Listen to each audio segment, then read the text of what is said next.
Good morning, everybody. It's Chef Adam with Iron City Restorations. I'm here in my home kitchen today because we're going to talk a little bit about cornbread. I know we've given you some wonderful cauldrons and some restoration videos and a little bit about information about what we do with iron to keep it seasoned and looking good. But I'm definitely a chef. I definitely want to bring you guys some creative cooking videos, and we're starting off today with Chef Adam's just simple basic cornbread recipe. Okay, this cornbread recipe is no fail. Anytime you watch a cooking video with Chef Adam, I'm probably going to give you 2 or 3 very important tricks for you to be successful, to take these recipes back. And if you do those 3 things and take those to your home kitchen, I think you're going to be impressed with how easy this cornbread recipe and all our recipes can go for you. So a couple things that are super important that I do want to talk about today. First of all is the pan we're going to be using is actually available in our store at IronCityRestorations.com, but more on that later. This is a Birmingham Stove and Range Red Mountain number 10. It's a 12-inch skillet. My recipe that you're going to see at the end of this video is formulated for a 10.5-inch skillet or a number 8 size skillet. And to say that if you like a thicker pan of cornbread, you might want to stay with the 10.5-inch. I'm using this number 10 12-inch today to give us a little bit of a thinner pan of cornbread. It really just depends. Do you like something that's a little bit more thin and crispy, or do you like something that's got a little bit of thickness to it, kind of big fat wedge of cornbread? This recipe is going to work either way depending on which size skillet you want to use, but it's how you use the skillet that's the most important part. I've got a nice little leather handle cover from Cast City Leathers that we've got available. Those guys are doing some amazing things, but the first thing that we're going to do for cornbread success, you're not making cornbread if you're not doing 2 things. One, you've got to make cornbread in a cast iron skillet. You can't make cornbread in a cake pan, casserole pan, baking dish. It just doesn't give us the same love and texture, guys. And then the very next thing that's super important is you want to make sure you get your oven preheating to 420, 425 degrees for this recipe. And it's very important that we preheat the oil for our cornbread in the skillet itself. We're going to start with just a 1/4 cup. This is vegetable oil. And actually, because of this 12-inch skillet, I'm going to immediately just decide right here on the spot to take that up to a 1/2 cup of vegetable oil. You can use vegetable, you can use canola, you can use lard, you can even use a little bit of filtered bacon grease for flavor if you like that. But you want a high smoke point oil.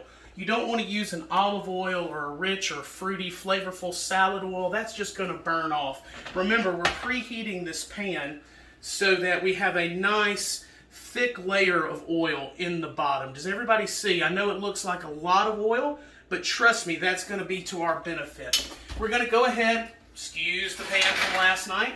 We're going to go ahead and get our skillet in the oven. We'll take our cover off and we'll let that preheat. While that skillet is preheating, I want to stress to you how important that step is.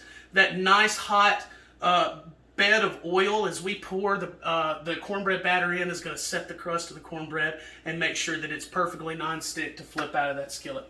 The next thing I wanted to share with you guys is I went to my local favorite grocery store this morning and I picked out some specific items that I think will be kind of easy for everyone to identify and find all around the country, no matter which grocery store you prefer. And I want to talk about why each of these ingredients is important. Also, too, these are pantry staples. You can change your cornbread recipe, and we're going to get into doing things like jalapeno cheddar cornbread and bacon and chive cornbread. This is my stock basic cornbread recipe. Learn this one and master it, and we can change out some different ingredients to make a bunch of different varieties of cornbread.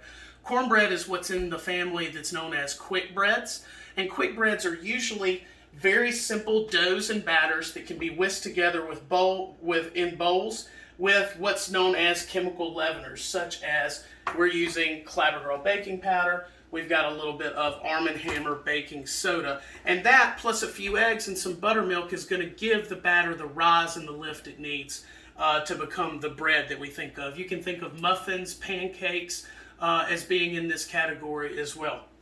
So, starting from over here to the left, probably the most important thing that I don't skimp on and I don't cheap out on is I buy very good quality cultured buttermilk.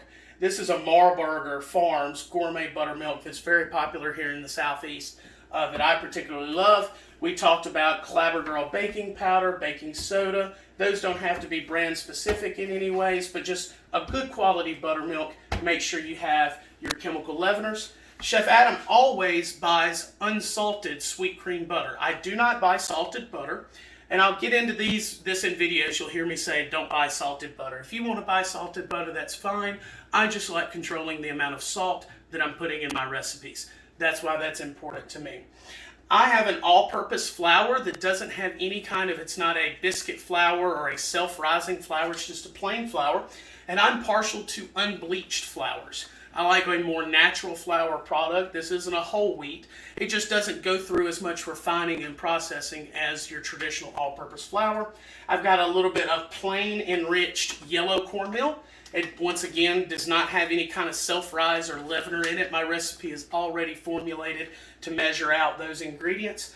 And then the sugar debate. We're going to talk about that a little bit. Sugar in cornbread, everybody wants to know, is it acceptable? Is it okay? More on that when we make our batter. We've got some seasonings over here, some salts in the recipe. But with that, that's all you need, plus a few chicken eggs, either fresh from your coop if you're blessed enough to have such a thing, or from the grocery store. And we're going to be ready to mix our batters and make our cornbread. With that, we're going to stop for a second. We're going to get set to measure some ingredients, show you a little bit about the proper way to measure flours and dry ingredients by volume, and mix these batters together. Thanks so much, guys. We'll be right back.